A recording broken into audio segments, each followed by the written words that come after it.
Evangelho segundo Mateus, capítulo 26.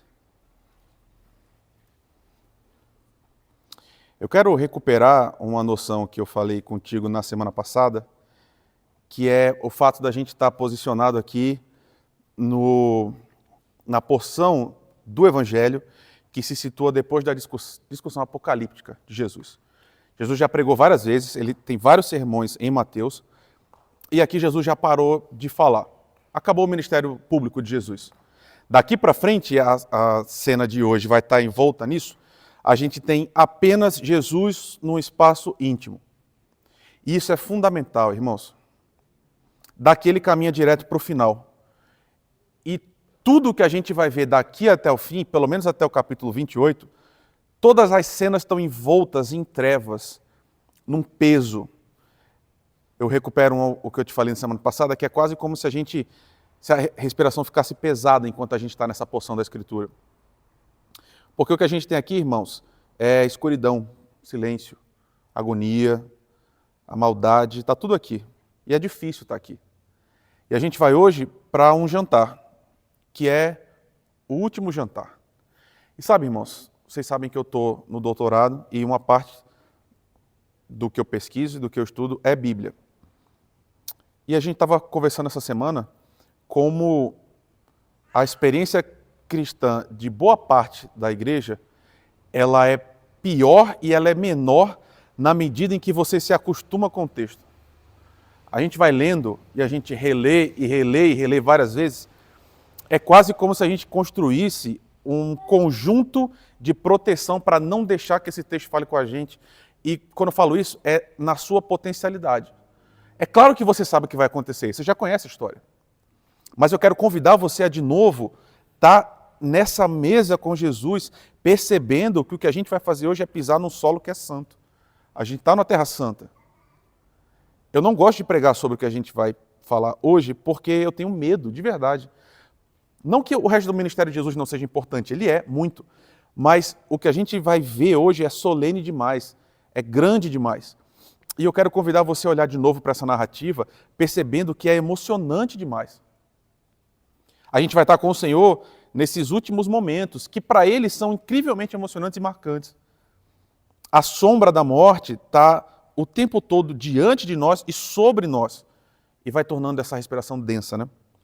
Mas a gente vai ver nesse texto que o raiar do sol também começa a despontar.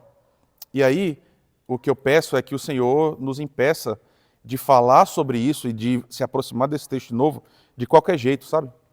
De qualquer forma, brincando, como se fosse uma coisa muito trivial.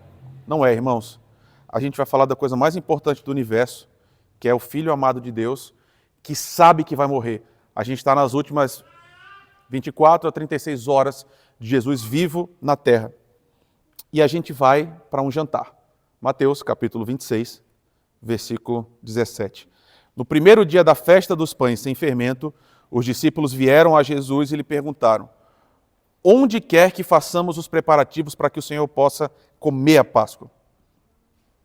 E ele lhes respondeu: vão até a cidade, procurem certo homem e digam: o mestre diz, o meu tempo está próximo, e em sua casa que celebrarei a Páscoa com meus discípulos. E eles fizeram como Jesus lhes havia ordenado e prepararam a Páscoa. Senhor, nós, diante desse texto, Pai, nós só temos que te implorar misericórdia para que o Senhor, olhando para a nossa pequenez, possa ir além de nós mesmos e falar conosco, Senhor, porque nós precisamos ouvir a Tua voz, Jesus.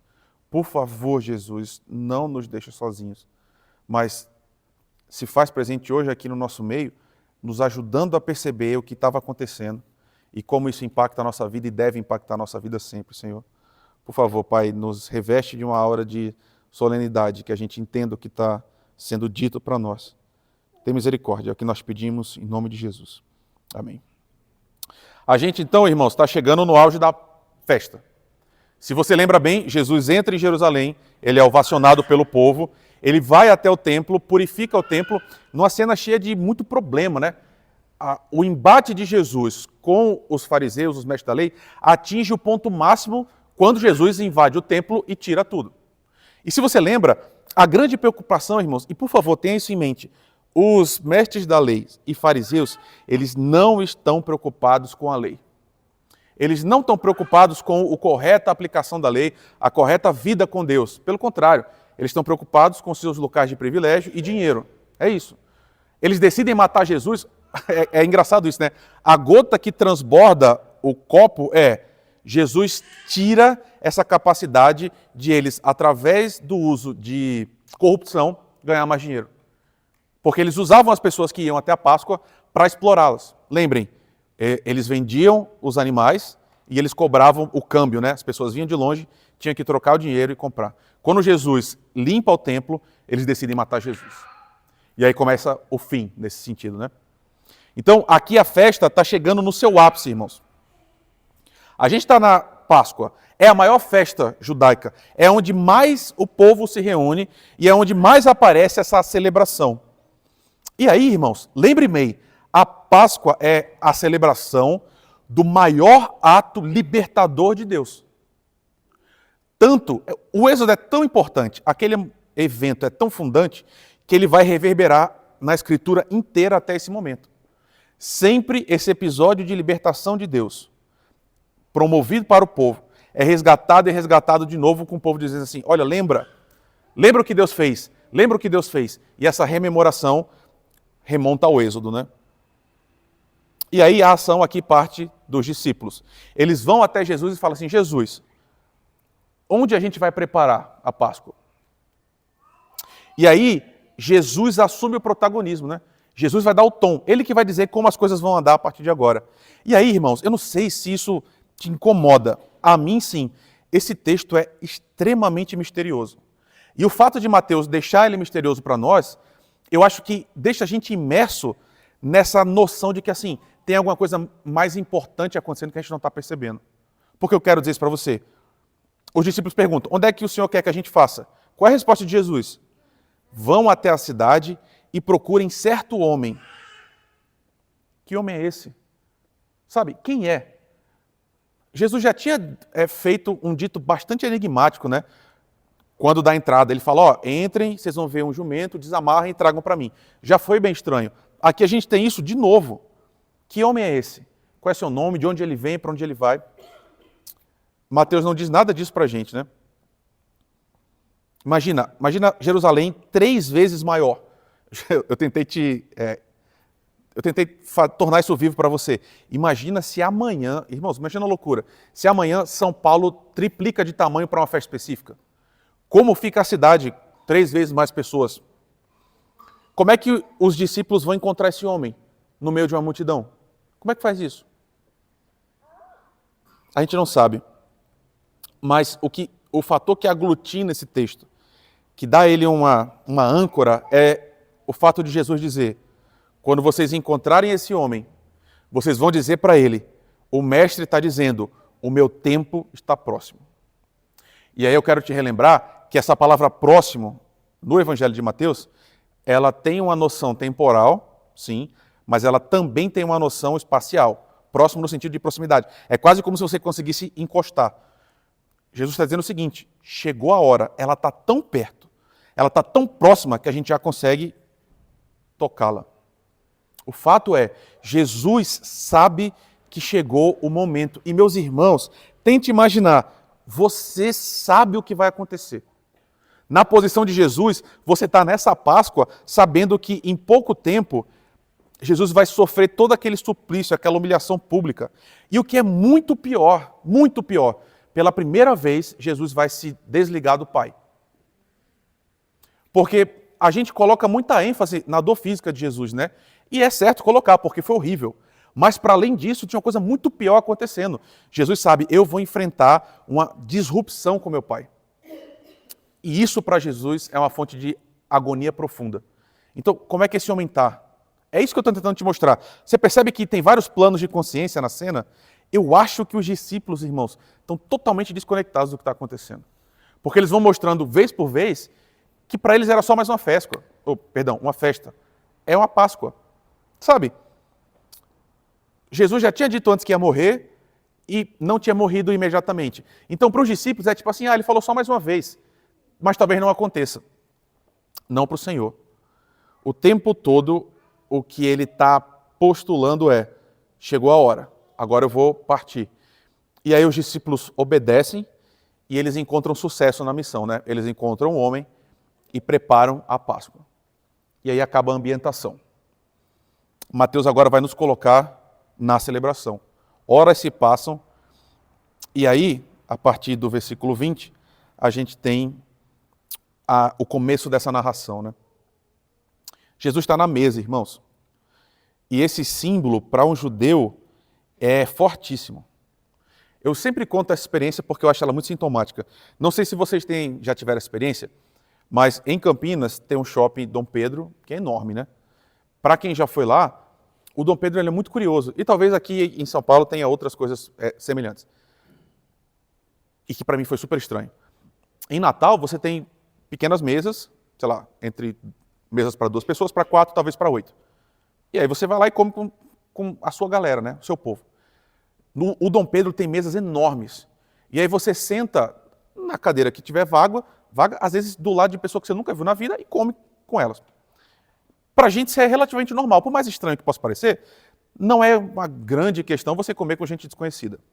Não para um judeu, irmãos. O judeu não sentava para comer com qualquer pessoa. Comer para Jesus e para os seus discípulos é um ato solene em si mesmo. É muito mais significativo do que para a gente. Nesse momento em específico, a gente tem a intimidade que a mesa promove, só se senta para comer gente que se conhece, que está construindo um relacionamento, e a gente ainda tem a celebração do principal feriado judaico. Ou seja, esse momento é revestido de, sei lá, uma tripla camada de solenidade.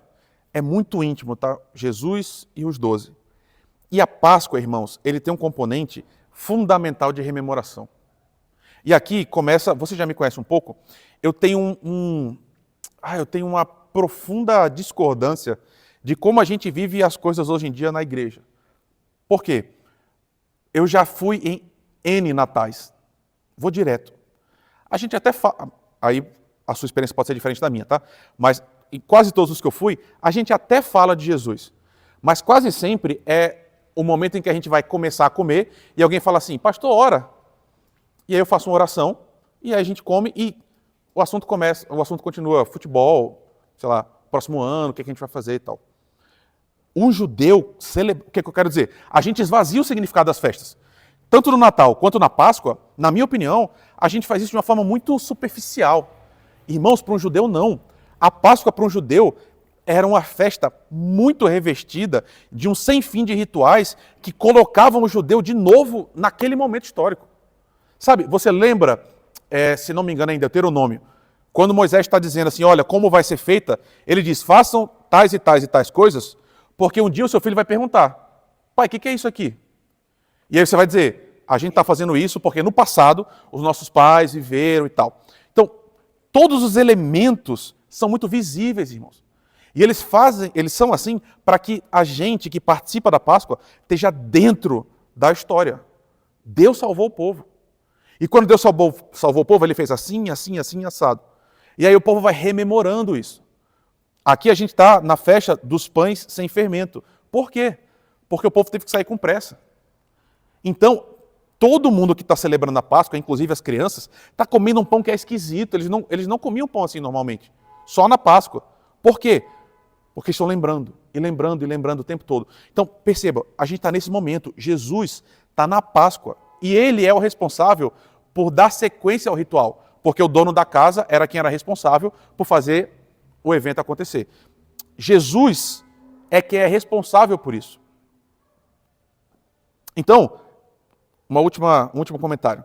Todos os elementos servem para que você tenha uma materialização do cuidado de Deus, sabe?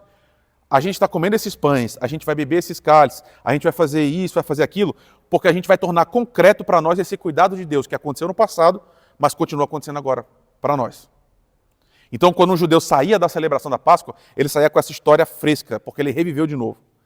E aí, nesse momento, como sempre, acontece uma coisa absolutamente inesperada. No meio da celebração, Jesus diz, em verdade lhes digo que um de vocês vai me trair. Curioso, não? O versículo diz, e enquanto comiam, Jesus disse, em verdade lhes digo que um de vocês vai me trair. A palavra em verdade aqui é amém. Jesus diz, certamente vai acontecer, um de vocês vai me trair. E aí, de novo, irmãos, por que esse enigma? Por que Jesus faz isso? Partindo do pressuposto que é correto, que Jesus sabe quem vai traí-lo, por que ele, durante a ceia, diz, algum de vocês vai me trair? E deixa isso em aberto. Primeiro, por que ele avisa todo mundo que isso vai acontecer? E por que em avisando ele não fala claramente? Eu quero dizer para vocês que Judas vai me trair. O que está acontecendo? E aí, irmãos, sabe o que é absolutamente, na minha perspectiva, lindo e instrutivo de Jesus? Eu acho que Jesus está dando uma oportunidade aqui imensa para todos os discípulos se autoavaliarem. Sabe?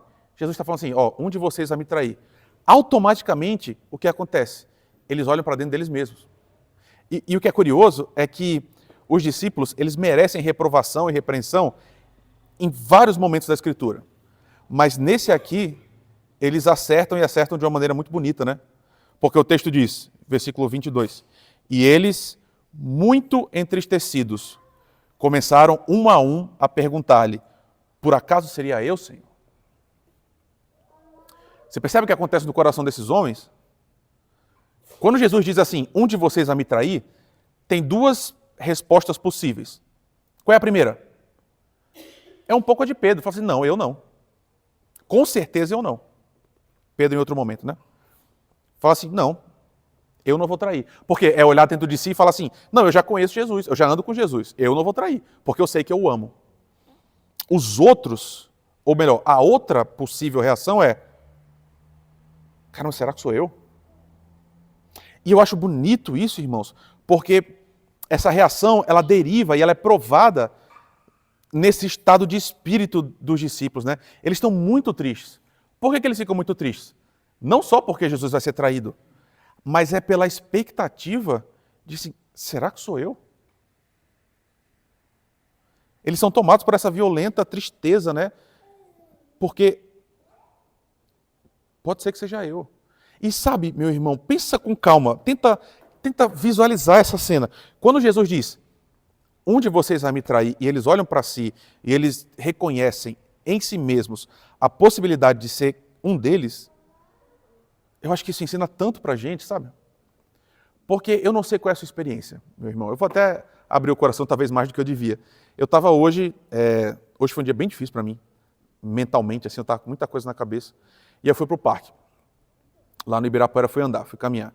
E sempre acontece isso, irmãos, quando eu chego num determinado momento que a natureza ela aparece com muita violência, né? Então eu saio um pouco da parte mais movimentada, essa contemplação me leva a orar. E hoje eu fico falando assim, Deus, será que eu estou no caminho certo? Sabe? Será que eu realmente te amo? Será que eu estou fazendo o que o Senhor pede de mim? Esse olhar introspectivo de se perceber como um potencial traidor, eu acho que é uma experiência que ela está intimamente ligada com o discipulado de verdade. Ou seja, quem acha que não tem a capacidade de trair Jesus, não entendeu direito quem Jesus é e quem é. Porque, meu irmão, minha irmã, você pode olhar para Judas e falar assim, sabe, se colocar acima dele de uma forma muito... com uma opinião muito grande sobre você mesmo. Mas a questão é, será? Quando Jesus diz assim, um de vocês vai me trair, os discípulos responderem assim, será que sou eu? É um reconhecimento muito intenso de uma noção assim, eu me conheço, eu sei quem eu sou, eu sei que eu não sou forte. E sabe, irmãos, me dá tanta agonia. Eu tenho dificuldades imensas de me relacionar com homens e mulheres cuja biografia é perfeita. Sabe, gente que não duvida, gente que não peca, gente que assim, foi chamado para o ministério com 12 anos, e aí se formou com 18, e aí foi crente a vida inteira, deu tudo certo, nunca titubeou. Se isso existe, amém. Ótimo. Não é meu caso, irmãos. Eu olho para dentro de mim mesmo e eu percebo que, dadas as circunstâncias reais, será que eu trairia Jesus? Eu não sei. ouvindo Jesus falar isso, eu também ficaria sobressaltado. Eu falo assim, Senhor, será que sou eu? E aí isso me levou hoje à tarde, né? E continua me levando a uma oração assim, Deus, por favor, me sustenta. Por favor, me segura, porque se o Senhor não me segurar, talvez seja eu. E os discípulos ensinam isso para a gente de uma forma assim, muito bonita, né? Inclusive, existe uma proposta, porque gramaticalmente é correto, da oração do Senhor ser reinterpretada.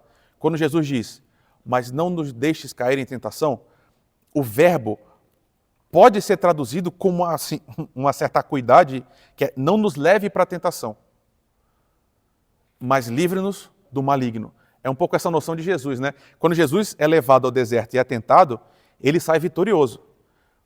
Jesus talvez ensine a gente assim, peça para o Senhor nem te levar para o deserto ser tentado, porque você não sabe se você vai sair de lá vitorioso como Jesus saiu. Porque, irmãos, a gente é fraco demais. Então aqui esses homens, na presença dele, dizendo assim, caramba, será que sou eu?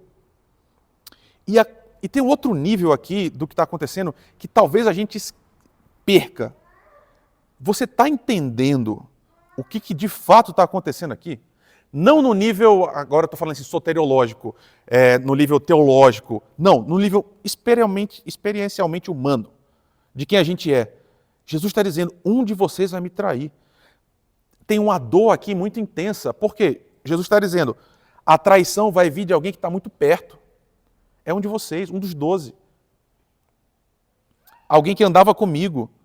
Alguém a quem eu amei. E sabe, irmãos, aí me falta o lastro, né, da experiência com vocês. Eu não conheço a maioria de vocês na intimidade.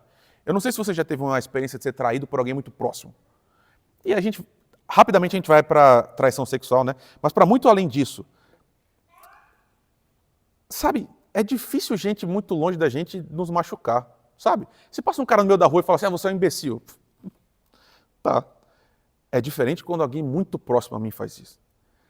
E aqui está Jesus, sabendo que vai morrer daqui a pouco, começando a experimentar essa noção de que um dos seus amigos... Cara, esses homens eram amigos de Jesus, eles andaram juntos. Porque, de novo, né, a gente já leu essa história tantas vezes, que começa a aparecer personagens meio caricatos. Mas não, pô, Jesus foi amigo de Judas. Jesus andou com Judas. Jesus passou muita coisa com Judas. E aí, de repente, ele está vivendo essa dor imensa, que é um amigo vai trair um inocente. E aí, de novo, né? Jesus ele não é claro. Por que eu estou dizendo isso? O texto diz assim, qual é a resposta de Jesus? O que comigo põe a mão no prato, esse vai me trair. Você pode pensar, como Hollywood faz, né? O filme é assim, Jesus e Judas colocam a mão no prato ao mesmo tempo, e aí os discípulos identificam que é ele. Não é isso que Jesus está dizendo. Quando Jesus fala assim, aquele que vai me trair, põe a mão no prato comigo, quem vai me trair está o tempo todo comigo. A gente come o tempo todo junto. A gente participa dessa vivência junta. E de novo, por que ele não fala, né? Quando os discípulos começam a falar, seria eu, por que ele não diz não, não, não, não e sim? Sabe, irmãos, olha aqui é uma proposta, tá? Mas eu acho que é isso que o texto está dizendo. Eu acho que o que Jesus está fazendo é dando a chance a Judas de abortar o seu plano. Porque, de novo, a teologia atrapalha muito a gente aqui. Você pode falar, mas Judas não ia trair Jesus desde o começo? Era impossível que ele não fizesse. Irmãos, a gente está entrando num terreno muito misterioso de como é que Deus ordena o mundo acontecer. Eu tenho muito medo de falar sobre essas coisas, porque talvez a gente esteja perdendo aqui uma noção muito bonita, que é, Jesus está o tempo todo ainda investindo em Judas, falando assim, Judas, não faça isso que você está pensando em fazer. Só que falando de forma tangencial, sabe? Ele fala, um de vocês vai me trair. Todo mundo está compungindo, falando, Senhor, será que sou eu? Será que sou eu? E ele está também nessa jornada, o próprio Judas. E depois ele diz, é alguém que está aqui muito perto. É quase como uma mensagem direta, falando, Judas, não faça isso. Por quê? Ele diz, o Filho do Homem vai, como está escrito a seu respeito, mas ai daquele por quem o Filho do Homem está sendo traído. Melhor seria para ele se ele nunca tivesse nascido. Mais uma noção de Jesus, né? Judas, saia dessa jornada. Graça, de novo, nos momentos derradeiros, Jesus apresentando um caminho de graça. E aí o texto, de maneira assim, surreal, né? Diz pra gente, olha só, eu quero te mostrar o tempo verbal. Versículo 25. Então Judas, está escrito o que aí? Que o traía. O que esse tempo verbal está ensinando pra gente? Oi? Ele estava traindo naquele momento, você entende? Porque Jesus podia dizer, perdão, Mateus, né, narrando, ele podia dizer, então Judas que trairia Jesus. Não poderia. E nesse sentido seria o termo técnico, né? Ele ainda não traiu Jesus, mas ele ainda vai trair. Não é o que Mateus está dizendo. Judas está traindo Jesus naquele momento. Então, que coisa incrível, né? Isso aqui recupera Mateus capítulo 5, quando Jesus diz, não adianta, os antigos diziam para você, não mate. Eu estou dizendo para você, se você pensar, você já matou. É o que Judas está fazendo aqui. Judas tinha traído Jesus? Não. Ainda não. Judas tinha traído Jesus? Sim. Por quê? Porque no seu coração ele já tinha feito aquilo que materialmente ainda não tinha concretizado. E aí, de maneira... Eu não entendo isso. Eu só consigo contemplar. Judas, que já estava traindo Jesus, perguntou, por acaso sou eu? Mestre. Pô, irmãos, Judas olhou no rosto de Jesus e chamou Jesus de mestre, rabi, que é uma palavra que denota honra. Esse mestre aqui é alguém olhando para outra pessoa e dizendo, você está em capacidade de ensinar, você é maior do que eu. É quase uma palavra de carinho também. E Judas, na mesa, diz para Jesus, será que sou eu, mestre? Mateus está dizendo, enquanto já estava traindo Jesus. De novo, como é que está o coração de Jesus? Sabe? E aí ele não confirma, né? Jesus diz, você acabou de dizer isso. Resposta enigmática, né? Ele não diz assim, sim, Judas, é você. Nem diz, não, Judas, não é você. Ele diz assim, quem está dizendo é você. É ainda, você entende que é mais uma oportunidade que Jesus está mostrando assim, Judas, é você que está na direção desse ato que você já está cometendo. Ele está dizendo, é você que está dizendo isso daí, não sou eu. Ou seja, da mesma forma como ele acabou de dizer, ele pode não dizer. É um pouco que Jesus está dizendo assim, saia. Saia, não faça isso, não seja dono das suas próprias ações no sentido de continuar pondo em marcha esse plano maligno que você já começou, né? E aí tem um corte no texto, né? Eu acho que daqui, irmãos, desse encontro de Jesus com Judas, e por causa do que Jesus disse com os outros discípulos, sabe que o jantar fica meio truncado? Você entende? Aconteceu uma coisa muito estranha agora. E aí eu acho que aqui aumentou o silêncio, assim, sabe? A coisa não está indo tão bem, assim, está cheio de desconforto, né? Porque a sombra da morte está sobre Jesus. E nesse ponto a gente chega no ápice da celebração. Repito, a gente tem comida, tem vários rituais, mas esses rituais estão acontecendo. E aí Jesus, como o mestre de cerimônias, que ele era aqui, ele está guiando a liturgia. E aí se espera de Jesus que ele cumpra fielmente o ritual judaico da Páscoa. Séculos e séculos de tradição vão se cristalizando para que toda Páscoa seja do mesmo jeito. E é tão incrível, irmãos, os judeus até hoje falam as mesmas coisas. É porque eu não quero entrar nesse mérito, porque eu acho que vai mais distrair do que ajudar. Mas, por exemplo, a Páscoa tem 4 cálices diferentes. Cada um significa uma coisa, e em cada momento que o cálice é tomado por quem dirige, uma coisa é dita. Como, por exemplo, Senhor, Tu nos livraste aos nossos pais e ao nosso povo, e aí o cálice é tomado. Então, se espera de Jesus que ele siga esse ritual, porque ele é quem está conduzindo a Páscoa que eles estão celebrando. Sempre aconteceu assim, até esse momento. Agora vai mudar. E aqui a gente está no auge, irmãos. Aqui a gente está num mistério enorme. De novo, como Moisés, a gente só pode tirar as sandálias e contemplar isso. Porque enquanto eles estavam comendo, Jesus pega o pão. E pegando um pão, o texto diz que ele abençoa, partiu e deu aos seus discípulos, dizendo, tomem e comam, isto é o meu corpo. Jesus está mudando a Páscoa, todo mundo entende isso, né? Jesus está transformando a Páscoa aqui. Os judeus já sabem o que todos esses elementos significam. Jesus vai tomar isso e reconfigurar. Porque o que é que significava o pão, mais ou menos nesse sentido? Irmãos, o que a Páscoa celebrava? A saída do povo do Egito, que, numa ideia maior, Deus salvou o seu povo no dia da visitação. Certo? Por quê? O que eu estou querendo dizer? Deus passou pela terra do Egito. E em passar pela terra do Egito, houve morte e destruição. Quem não morreu? Os israelitas. Por causa de quê? Do cordeiro. Jesus agora está mudando essa história. E mudando é a palavra errada. O que Jesus está acontecendo é, ele está mostrando para os discípulos que não estavam entendendo, mas a gente entende hoje, que a simbologia da Páscoa está sendo totalmente reconfigurada para mostrar toda essa história do passado agora mudou. Porque o verdadeiro cordeiro pascal estava ali no meio. A Páscoa real, divina e cósmica estava acontecendo ali pela primeira vez, irmãos. Porque ao invés da carne de um cordeiro morto, a carne do Filho de Deus que será morto estava sendo apresentada. E aí esse cordeiro que morre e que morrendo alimenta o povo, finalmente apareceu. Aquilo que João tinha dito, eis o Cordeiro de Deus que tira o pecado do mundo, está se mostrando aqui agora. O que eu quero tentar te mostrar, irmãos, é todo o ensino, você está entendendo? Todo o Antigo Testamento agora chega no seu cumprimento nesse jantar. Porque a história do Antigo Testamento inteira é Deus um dia olhou para o seu povo, por iniciativa própria, invadiu a vida desse povo, o salvou, e o símbolo disso é um cordeiro que morreu para que a família não precise morrer. O cordeiro substituía as pessoas. O povo de Israel só estava vivo porque o cordeiro morreu. Só que, irmãos, você entende, Hebreus tem um versículo claro que diz, é impossível que o sangue de touros e bodes remova pecados. Certo? Por quê? Por que se matava um cordeiro e por causa dessa morte do cordeiro o sangue purificava o povo? Estava no sangue o poder, irmãos? Estava no cordeiro? Não.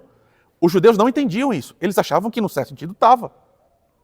Mas agora Jesus está explicando, não. Finalmente toda a história se cumpre, porque agora Jesus está dizendo, eu sou o cordeiro. Todos os animais que morreram antes apontavam para esse sacrifício final. E agora todo o povo de Deus consegue entender esse mistério. Qual é o mistério? Jesus é o sacrifício. É Ele que precisa morrer. Ele é o Cordeiro de Deus. E aí, quando a gente come a sua carne, a gente participa concretamente da sua morte. E participando da sua morte, a gente tem vida. O Evangelho é maluco, irmãos. Por causa da morte de Jesus, a gente está vivo. Você entende isso? Os cordeiros morriam na Páscoa para que, em Deus visitando a terra do Egito, eles não morressem. E agora, meu irmão, minha irmã, Deus vai visitar de novo o Egito. Só que qual é o Egito hoje? Meu irmão, é o mundo inteiro. Ainda existirá um dia em que, não um anjo agora, mas o próprio Deus vai passar por essa terra. Quem não vai morrer? É a mesma história. O sangue do cordeiro e a carne do cordeiro é quem habilita a família a não morrer nesse processo. Então, Jesus vai morrer agora para que a igreja viva quando Deus vier. Então, por isso, de forma semelhante, Jesus pega o cálice, dá graças, distribui e diz, bebam todos dele, isto é o meu sangue, o sangue da aliança, derramado em favor de muitos para a remissão dos pecados. Sabe essa ideia de pintar o sangue na porta? Finalmente isso está acontecendo eternamente. Esse sangue que precisava ser renovado, né? Todo ano esse sacrifício ser refeito, agora vai acontecer de uma vez por todas. Essa grande casa de Deus, cuja humanidade habita, só é possível porque Jesus verte o seu sangue e ele morre para salvar eternamente o povo dos pecados. E aí, irmãos, olha como esse texto é lindo. Mateus está fechando aqui a narrativa. Lá no começo, qual foi a promessa do anjo? José, filho de Davi, não tenha medo de receber Maria como esposa, porque o que nela foi gerado é do Espírito Santo. Ele dará à luz um filho e você porá o nome dele de Jesus, porque ele salvará o seu povo dos pecados dele. De novo, meu irmão, minha irmã, o Evangelho não é uma biografia. Você não está lendo esse livro aqui para entender informações sobre a vida de Jesus, não é isso. Esse texto aqui está escrito para que você tenha vida, e vida reconectada com Deus. A vida que você perdeu, porque você pecou e você ama pecar. E sozinho você não ia conseguir voltar. Você precisava de um cordeiro, mas um cordeiro último. Essa história aqui é a história da salvação. E toda essa história cósmica está envolta e está encapsulada nesse jantar. Por quê? Porque agora o povo pode estar finalmente reunido com Deus. Porque nesse momento aqui, óbvio, né? Quando eu falo nesse momento, é nesses 3 capítulos. O pecado foi aniquilado. Não existe mais prisão. A gente está salvo com ele eternamente. Por quê? Porque o Cordeiro de Deus morreu. E aí, aqui a gente tem uma declaração de Jesus que é ao mesmo tempo horrível e ao mesmo tempo maravilhosa. Ele diz: eu digo para vocês que dessa hora em diante eu nunca mais vou beber deste fruto da videira até aquele dia em que beberei com vocês o vinho novo no reino do meu Pai. Por que é horrível essa declaração? Porque eu não sei se você sente a tristeza do que Jesus está dizendo. Porque é uma despedida. E sabe, irmãos, você não está cansado de despedida, não? A gente não foi criado para ficar se despedindo. A gente foi criado para estar junto o tempo todo. Mas Jesus está concretamente dizendo o seguinte: filhos, acabou. É isso, esse é o último jantar. A gente não vai se ver mais. Eu não vou estar mais com vocês. Materialmente, eu vou estar separado de vocês. Eu não vou poder mais me reunir à mesa com vocês. Por quê? Porque a morte está vindo. E em a morte vindo, a separação também está vindo. Acabou, Jesus vai embora. Mas por que essa declaração horrível também é linda? Porque nela tem uma promessa de reencontro. Jesus está dizendo, a gente vai se separar, mas a gente vai se encontrar de novo. E isso que a gente está fazendo aqui agora, como uma sombra, a gente vai fazer de outra forma, que vai ser plena. E aí, meus irmãos, olha como é que a gente precisa voltar. Por que eu estou dizendo que esse texto é lindo e ele é revestido de uma solenidade maior? Você não pode ficar vindo para essa mesa aqui achando que a gente, quando come um pedacinho de pão e bebe vinho, a gente está só lembrando de Jesus. Porque essa é a desgraça que o racionalismo fez com a gente. Que é, o que é ceia? É lembrar que Jesus morreu. O que é batismo? É lembrar e simbolizar que a gente vai nascer de novo com Jesus e entra na igreja. Não é só isso. Literalmente não é só isso. Quando a gente está de novo fazendo o que Jesus aqui acabou de fazer, a gente está de novo sentando com ele na mesa. E ele está explicando, olha, esse corpo aqui, esse pão, foi realmente dado por você. Você entende? Jesus realmente morreu, irmãos. Jesus não era uma ideia. Jesus não era um conjunto de doutrina. Não, ele era uma pessoa material que você podia encostar. E o corpo dele foi rasgado por você. E o sangue dele foi derramado por você. Só que o que é ainda mais importante, quando a gente vem para a ceia, a gente não está só recontando essa história, porque isso é muito pouco. Para muito além disso, o que a gente está fazendo é antecipando a festa. O que a gente está fazendo é, a gente está comendo dizendo, agora a gente come lembrando disso que Jesus falou. Porque a gente pecou, ele precisou morrer. Mas a gente come dizendo, um dia a gente vai comer outra Páscoa. E comendo essa outra Páscoa, a gente vai estar com ele para sempre. Por quê? Porque ele morreu e nos reabilitou isso. Então, assim, uma coisa que está ficando muito claro na minha mente é, meus irmãos, se Deus é bom, por que ele deixa a gente sofrer? Essa é uma pergunta que fazem. Eu tenho uma suspeição que talvez Deus, dentre mil motivos, Deus faça a gente sofrer para lembrar que, cara, essa aqui não é nossa casa. Sabe? E quando eu estou dizendo isso, eu não estou dizendo que é assim, nossa, a vida da Ana está muito boa, eu vou mandar uma desgraça para ela poder lembrar. Não é isso não. O que eu estou dizendo é, às vezes, irmãos, por causa da nossa condição material, e que eu estou dizendo, tem gente, não sei aqui, mas tem gente que tem muito dinheiro. E tendo muito dinheiro, come muito bem, dorme muito bem e visita vários lugares interessantes. E aí tem saúde. E aí parece que a terra é muito boa, né? Parece que é isso aqui, a gente não quer ir embora. A ceia lembra a gente que, cara, isso aqui vai passar, pô. Não importa qual seja o problema que a gente esteja passando. Tudo isso fica pequeno à luz de um ritual que está lembrando a gente que, olha, um dia, literalmente, quem vai servir a ceia para a gente não são mais os presbíteros, nem o pastor, é o próprio Jesus. Que com a gente vai estar comendo. Tem noção disso? Você vai comer junto com Jesus. Então, quando a gente participa da ceia, a gente participa realmente nesse sacrifício. Porque só é possível entrar no reino, participar do reino, quando a gente participa da ceia. E com isso eu estou falando dessa coisa mecânica de comer? Não. O que eu estou dizendo é, você só pode ter acesso ao reino de Deus quando você entende que alguém precisou morrer por você. E isso é muito sério, porque a gente já falou tanto isso que passa batido, mas não, Jesus morreu por você. Você tem noção disso? Você não presta. Você só fazia desgraça. E aí Jesus falou assim, você não prestando fazer desgraça, eu quero te amar. E aí a culpa que devia cair sobre você, caiu sobre ele. Ele passou a separação de Deus, para que você não tenha que nunca ser separado de Deus. Cara, que isso? Sabe, irmãos, a gente não pode vir para cá de qualquer jeito. E com isso eu não estou falando esse respeito presbiteriano, sabe? A gente tem que botar a roupa bonita. Não é isso não.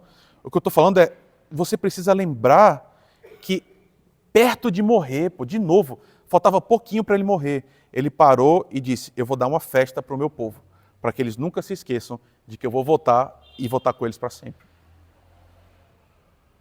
Porque eu quero te lembrar, meu irmão, minha irmã, ainda vai ter um dia que Deus vai voltar.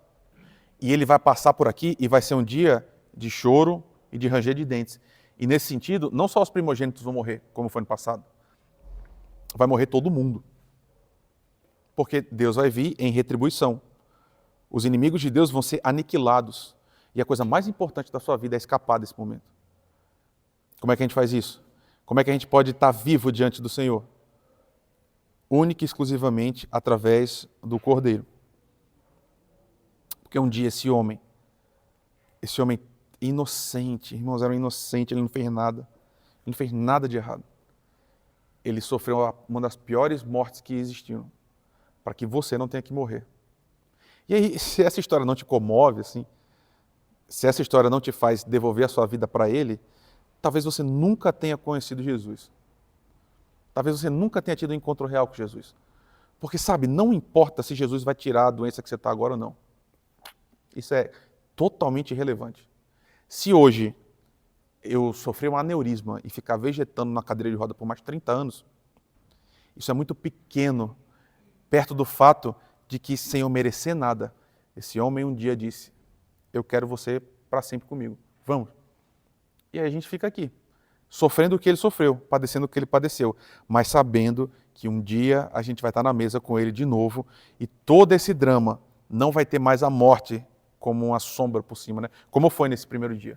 A primeira ceia teve, a segunda não, irmãos.